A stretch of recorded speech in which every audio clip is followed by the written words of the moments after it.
This is Mariah Cruz, and you're listening to the Spiritual Deep Dives podcast.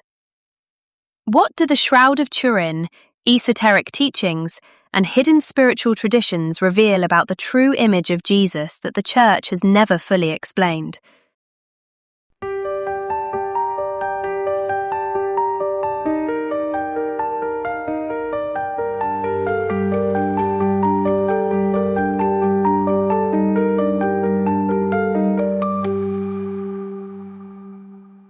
The story of Jesus didn't begin or end with the Gospels. In this podcast series, we venture beyond the familiar pages of Scripture and into the missing years, post-resurrection appearances, and the deeper spiritual truths hidden within his teachings. Drawing from the wisdom of the ascended masters, historical research, and ancient spiritual traditions, we will explore Jesus as a divine man who walked a path of mastery that revealed the true science of spiritual enlightenment and soul liberation.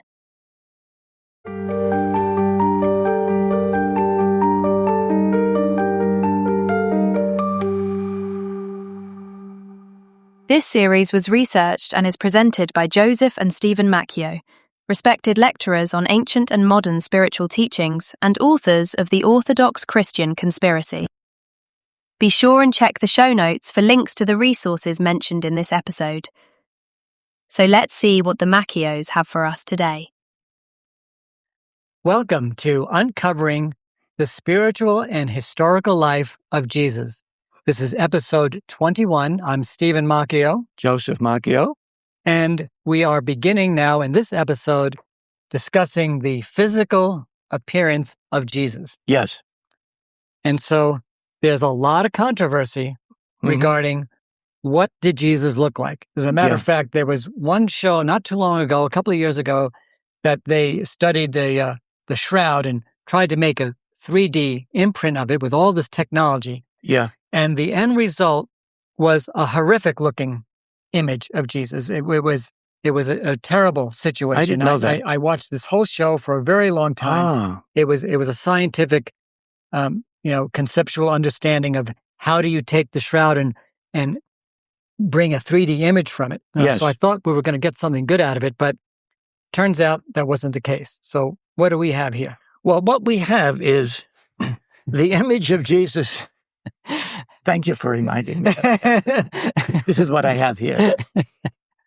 The image of Jesus on the Shroud of Turin. We know that image after he was taken down from the cross. We're going to get back into this later. But from that, just very briefly, from the shroud, he's a tall man, muscular, and not thin and scrawny. So we do have a shroud. We do have the shroud image of the face of Jesus, which we're showing you.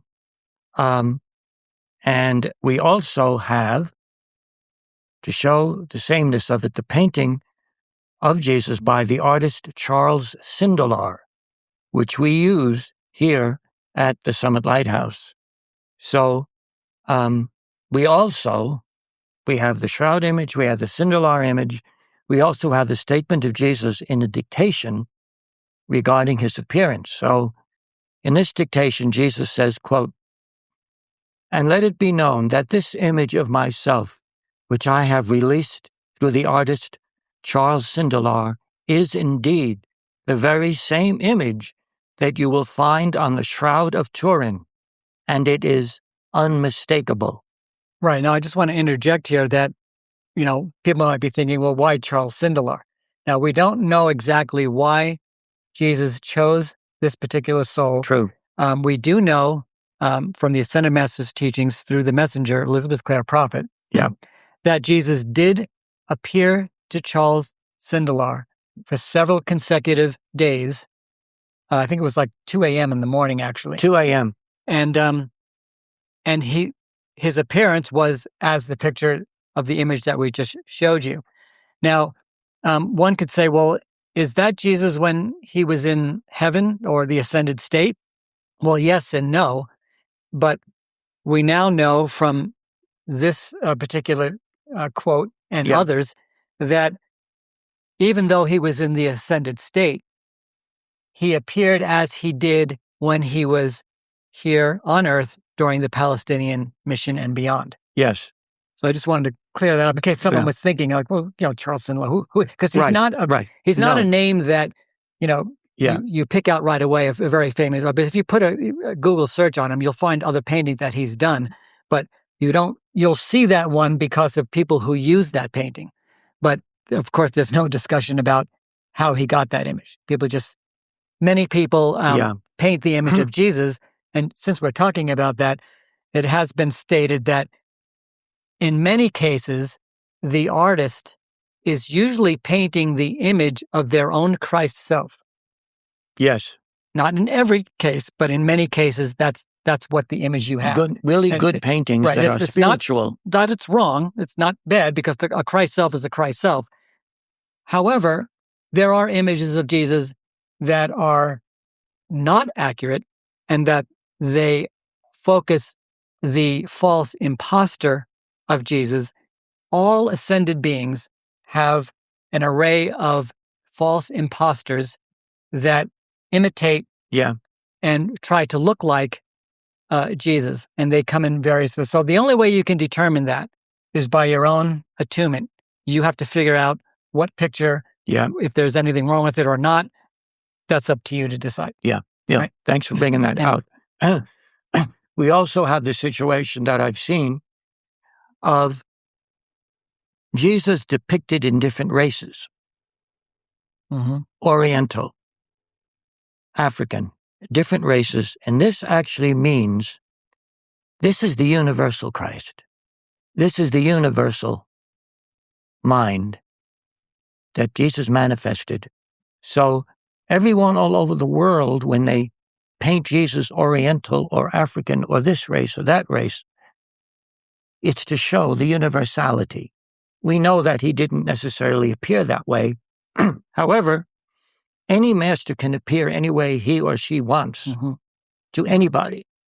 If there's a devotee of Jesus in some nation that's not the Western world, Jesus certainly has the ability to appear to that person the way that person sees him. Yes, so that's a good point. This is just very occult, esoteric teachings regarding this. So if you ever see Jesus depicted in another race, that is the universality of the Christ, of everyone. So we now would like to have, unless we already had, the two images shown at the same time so you can actually see both of them at the same time. Now, Mark once said that Jesus was, quote, every inch a man, unquote. And I've seen in the Catholic Church, and being Catholic, many what they called holy cards, which were depictions of saints, Jesus. And Jesus is usually depicted extremely thin, and the shoulders are about like this big, And Elizabeth Crabb Prophet has spoken on this, of the incorrect depiction, of Jesus as extremely meek or feminine. Yes. In a certain way that is not the real Jesus. So we will be seeing the whole figure of the shroud, but I'd like to read from stigmatist Catherine Emmerich, her description of Jesus that came kind of at the end of his 3-year mission. She begins by saying that Mary's complexion was a beautiful bright olive tinged with red, and such also was that of her son. By the journeys and fatigue of his later years, Jesus' cheeks below the eyes and the bridge of his nose were somewhat tanned. His chest, high and broad, was free from hair, unlike that of John the Baptist, which was like a skin quite covered with hair. Jesus had broad shoulders and strong muscular arms. His thighs were also provided with powerful, well-marked sinews. His knees were large and strong, like those of a man that had traveled much on foot and knelt long in prayer. His limbs were long. The muscles of the calves strongly developed by frequent journeying and climbing of mountains. His feet were very beautiful and perfect in form, though from walking barefoot over rough roads, the soles were covered with great welts. His hands, too, were beautiful, his fingers long and tapering. Though not effeminate, they were not like those of a man accustomed to hard work. His neck was not short, though firm and muscular. His head was beautifully proportioned and not too large, his forehead high and frank. His whole face a pure and perfect oval. His hair, not exceedingly thick and of a golden brown, was parted in the middle and fell in soft tresses down his neck. His beard, which was rather short, was pointed and parted on his chin. Very nice. Very good. That's very interesting. And we talk about the muscular form. Yeah. I don't have the quote here, but perhaps the people will believe me just by my saying it.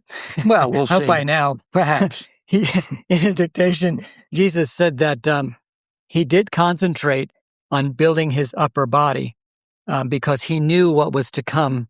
Yes. He knew what was going to happen. And he actually said there that he wished he did it a little bit more. That's very interesting. So that, just imagine that he was very aware of the physical stresses that he was going to go through. But he was very well built, almost intimidating in the sense that if you're just a guy, you're not going to pick a fight with Jesus.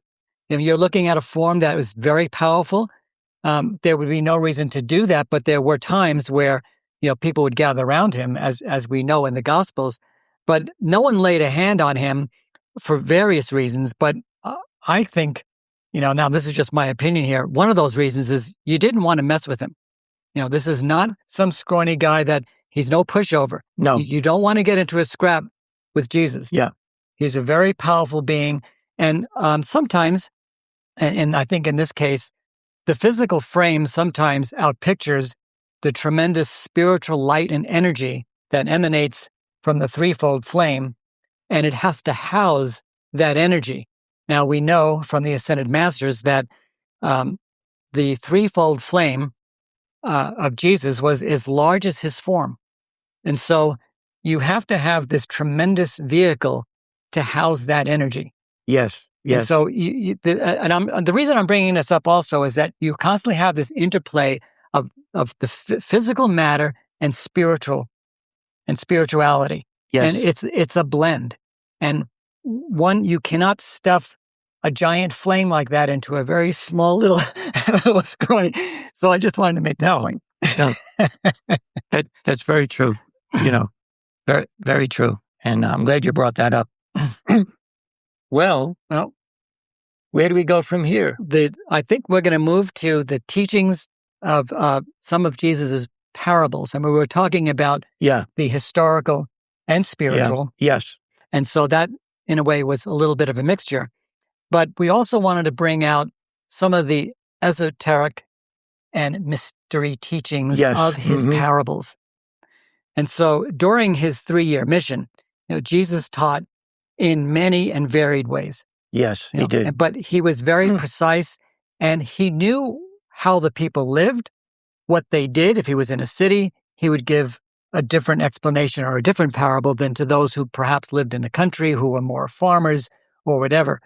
And he was brilliant at this, being able to give these parables and these synopses, these similes to life. And he also gave very long, extended lectures or sermons on passages from the Old Testament. These sermons could last 3 hours or more, and sometimes all day. Yeah. Such is the case with why people were getting hungry, and he had to feed them. Yeah. These people were there for a very, very long time. Yeah. And of course, there were breaks. He would move about, walk around with the people, move his position. I mean, people wanted to hear this individual speak. Yeah. He also had a very melodious, beautiful voice, very powerful, could be commanding, but it was a voice that you just wanted to listen to. There's a tonal quality to those who, have integrated with their Christ selves. And if you're an avatar and have, not very much karma like we have already talked about, there is a tonal quality. I think that's one of the reasons why he said, "My sheep know my voice." And we do, if you were to hear the voice of Jesus at that time, you would be attracted to it. Sometimes he would give pithy statements. Yes. Right? Mystical in nature, which many of his disciples, needed to interpret. They didn't always catch or understand what the meaning of some of these statements were, did they? No, some of them were very mysterious, right, very esoteric, very symbolical.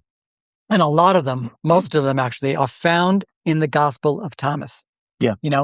If you don't get any other book, I would get the Gospel of Thomas. Isn't that a separate text in and of itself? The Gospel of Thomas. Yes. If you don't, want to purchase the entire Nag Hammadi library of the Gnostic text, the Gospel of Thomas is absolutely a favorite of mine, and it's a wonderful text. Yeah. Jesus taught outer and inner doctrines. Mm-hmm. Not all of his disciples were able to receive the inner esoteric doctrines, and this comes out also in other Gnostic texts, where there's actually conversations between some of the male disciples and some of the female disciples. Yeah. And some of them are like miffed that they didn't get it, but the women did. Right. And the women now start a conversation with Jesus, and the men are sitting there going, I don't know what she's talking about. Because the mystery teaching given, yes, the women got it. And they're conversing over the heads of some of the men disciples. It's hilarious, actually, in a way. Yeah. But maybe we'll have to show that we are going on. to be getting into that. That's actually called the Gospel of Mary.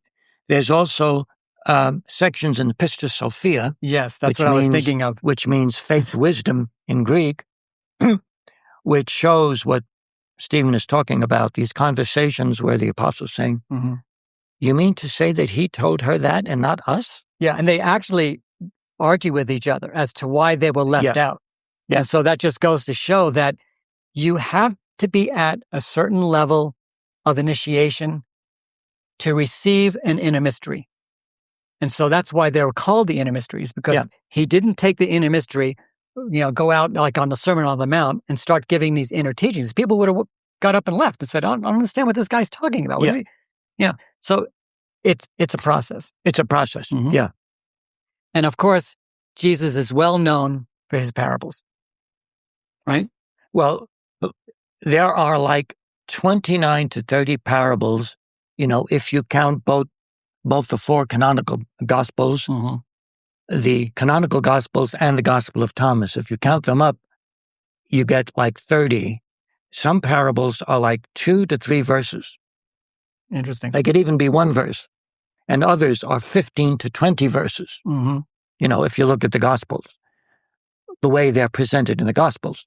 So parable is from the Greek parabole, and that from the Latin parabola, it means comparison, a comparison. Mm-hmm. So the parables are allegories and metaphors, and they usually contain stories. And Jesus, as Stephen was mentioning, was so learned in various types of civilizations. Remember, he goes to the east, he stops at cities in Mesopotamia, which is present-day Iraq. He goes to Persia.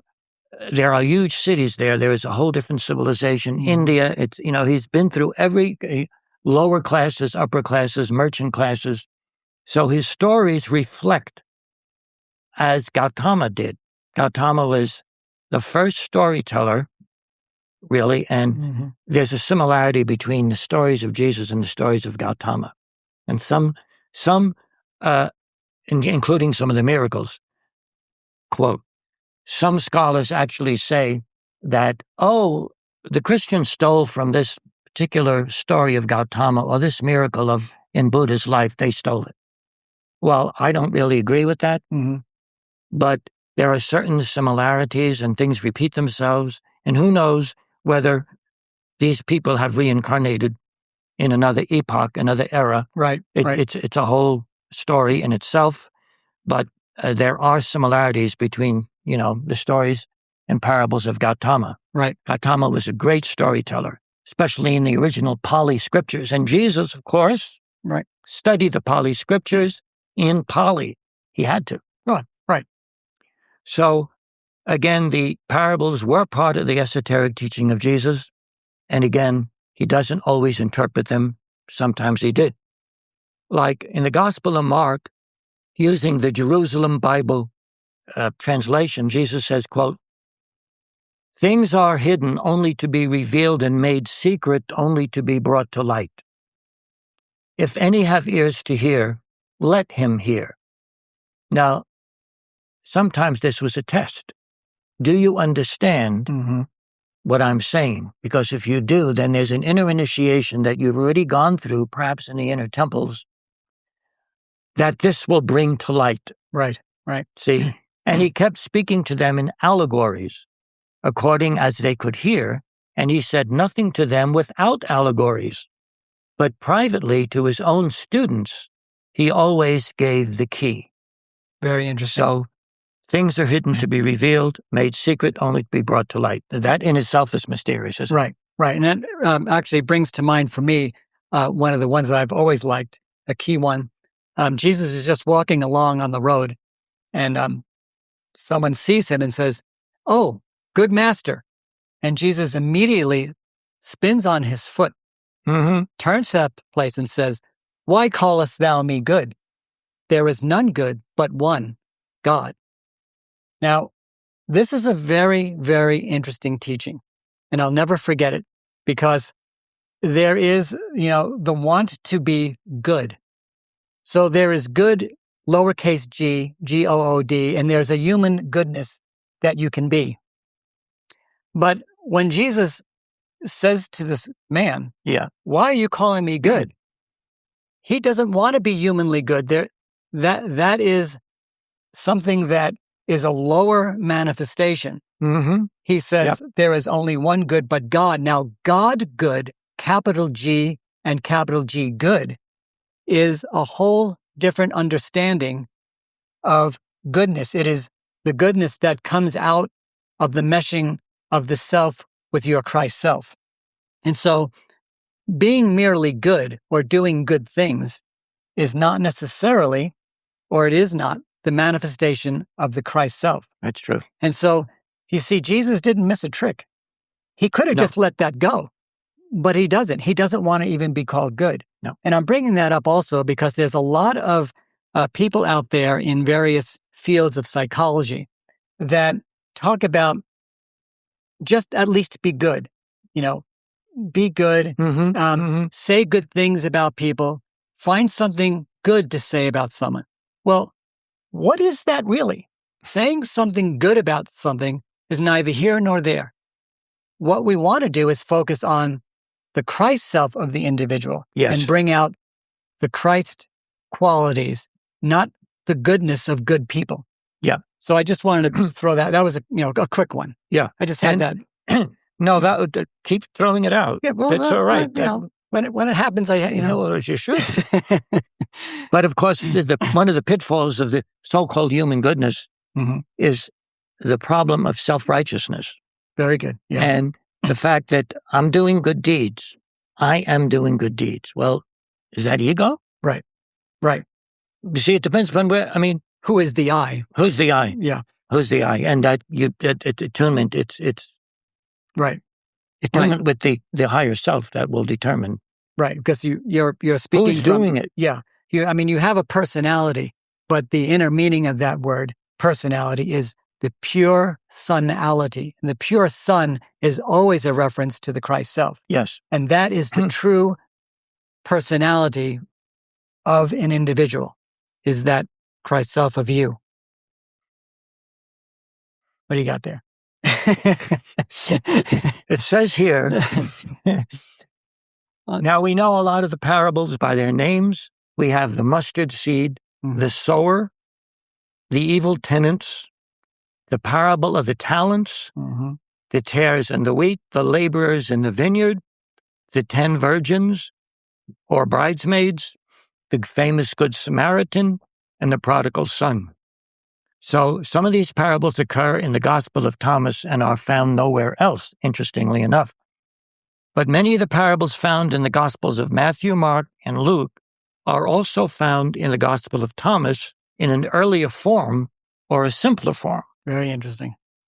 So it appears that Matthew, Mark, and Luke may have used the Gospel of Thomas as a source for parables, but they have lengthened or embellished some of them. Or, as was his nature, Jesus could have told the parables in different ways, which I wouldn't put it past him. That makes sense. He didn't always say everything exactly the same, as we'll find out in the sermons on the Mount. So there wasn't just one sermon on the Mount. That's what I see all the time. I don't want to one spoil lousy sermon. I don't want to spoil any of your preconceived notion, but there was more than one. Saying that's what I saw in the movies. Well, one sermon. Just one. So the interpretation of the parable of the talents, for instance, believe it or not, addresses the economy. Did you want to talk about the parable of the talents? This is fascinating because it is a parable that most people know about, and it's read a lot and talked about a lot. Yes, but to understand that it has to do with the economy is like, wait, what? The parable of the talents has to do with the economy. You're saying. I'm going to show this book. This is a fascinating book, The Economic Philosophy of Jesus Christ versus the religious philosophy of Karl Marx. And I know people are probably saying, wait, what? Shouldn't that be the opposite? Wasn't Jesus the one that should have a religious philosophy and Karl Marx have a economic philosophy? Well, that's true. I recommend this book. And in here, it does talk about this parable. So I'm going to take some time actually to talk about some of this and read a few things. I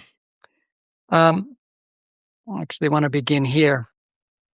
So the parable of the talents, as you probably know, I'm going to skim over this quickly. It's about the one that the man is traveling into a far country. He calls his servants and they deliver him some goods, right? Okay.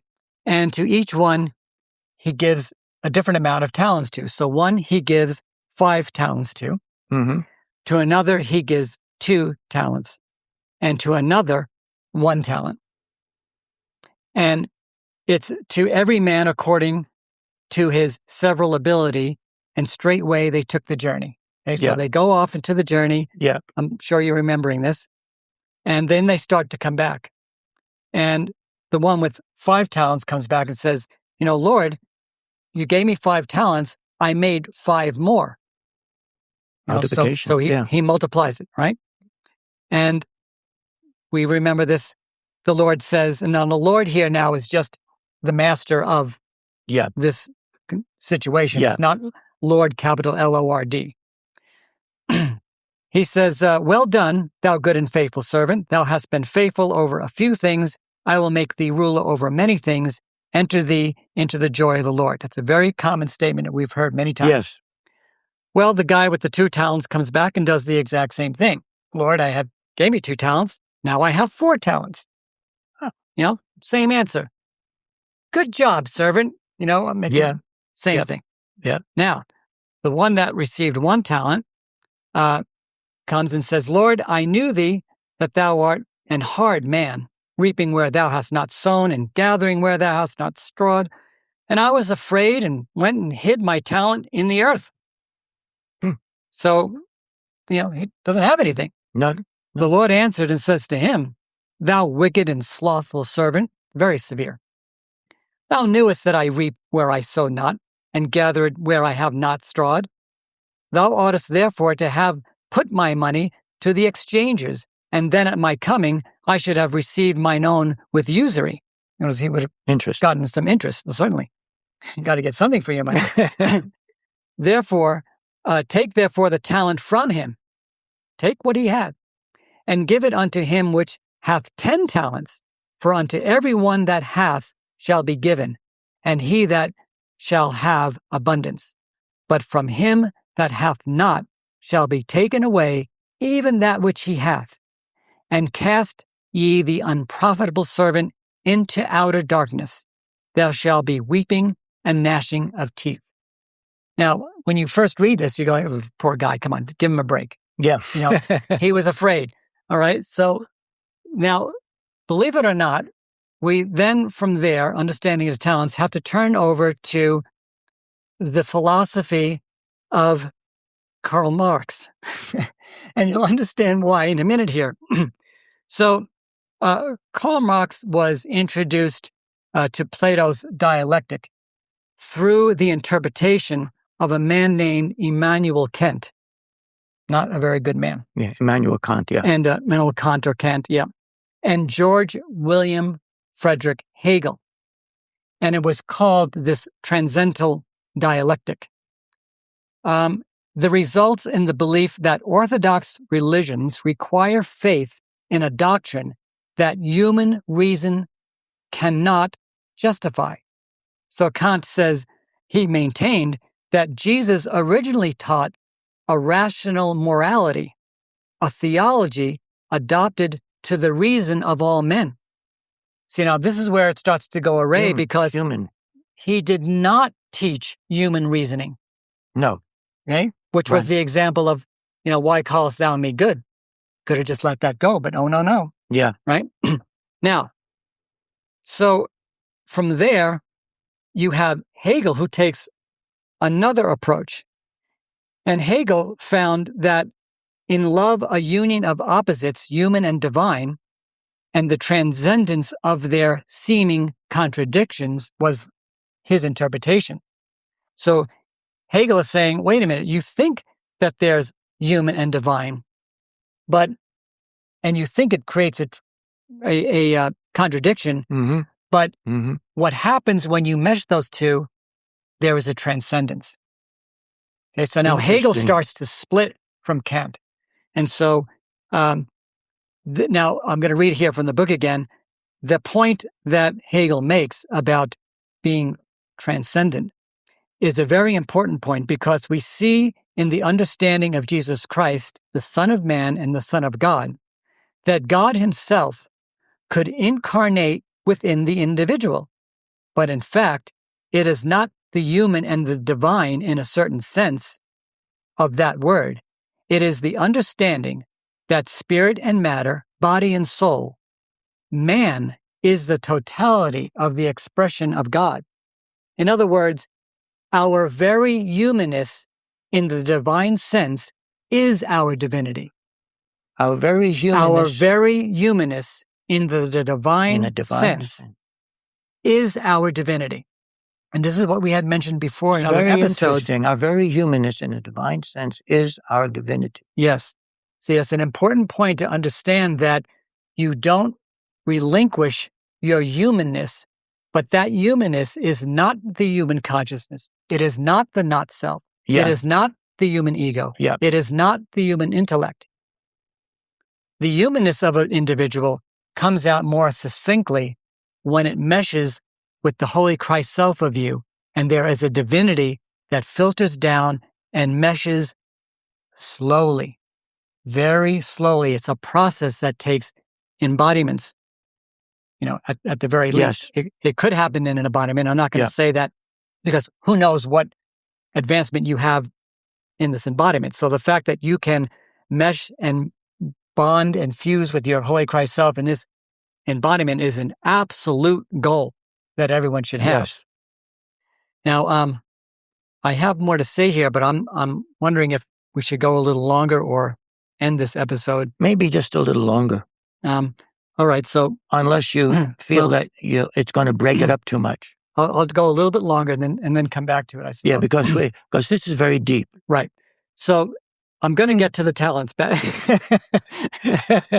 So what happens then is Karl Marx now breaks off from Hegel and meets up with Engels, Friedrich Engels.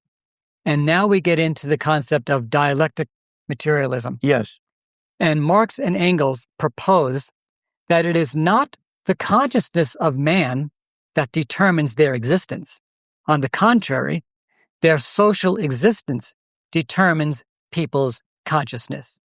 The environment makes the individual. The environment is essentially economic, and therefore, Marx and Engels say, that's Karl Marx, whatever form of economic system surrounds us molds our being, our thinking, and our outlook. Well, really? Well, it's somewhat true. We have to be able to say that, well, yes, the environment you grow up in does have an impact. Yes. And the economy that you grow up in does have an impact on you. But you see... But he's saying that's the only. Right. Right? Right. He's saying that that is the only... It's like you practically don't exist. I mean... Right. You're completely molded. Exactly. So, Marx was convinced that social and historical processes, followed this law of dialectic materialism and that you can't escape it. And his concept of the, quote, masses, I mean, think of that. Yeah. What is the masses but individuals together? I mean, what is an individual? An individual is composed of you and your Christ self. And so you are not a mass. There is such thing as a mass consciousness. Yeah. But he just doesn't bother explaining that and just calls everyone the masses, and the poor masses have to be governed by something. And they're not individuals. No, they're not. No, Certainly they're not. not individualizations of God. Right. Which is what you were saying. Which was saying before is that God has the ability to incarnate in man totally. And so that's where you start getting into that whole concept of thesis, antithesis, or antithesis. Yes. And then the synthesis. Yeah. And so from the spiritual perspective, the thesis is God, the I am presence. The antithesis is the mother or man in matter or God in matter. So you have the thesis is God. The antithesis is the embodiment of man. So you have spirit. The embodiment is the mother aspect of God. Yeah. The mater realization, the materialization. And that's the inner meaning of that word. Yes. Materialization, materialization. The synthesis is the Christ self. So that is the true understanding of thesis, the antithesis, and the synthesis of the two is the emergence of the Christ self. Yes. Now, of course, Karl Marx doesn't want to go there and doesn't want to believe that. And so I think maybe we'll stop there. Okay. And then I'll get into more in the next episode in regards to how does this now relate to the parable of the talents and the basis for Jesus' economic philosophy. Thank you for watching. Fascinating. Thank you.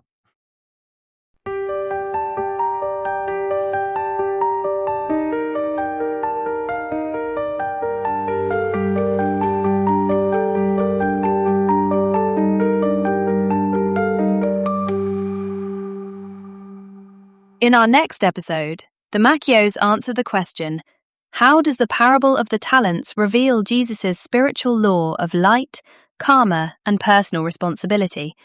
And why does this directly challenge the Marx's materialist view of economics and human consciousness? Thank you for listening to Spiritual Deep Dives. If you like this content, please like and subscribe to our podcast. We'll catch you in the next episode.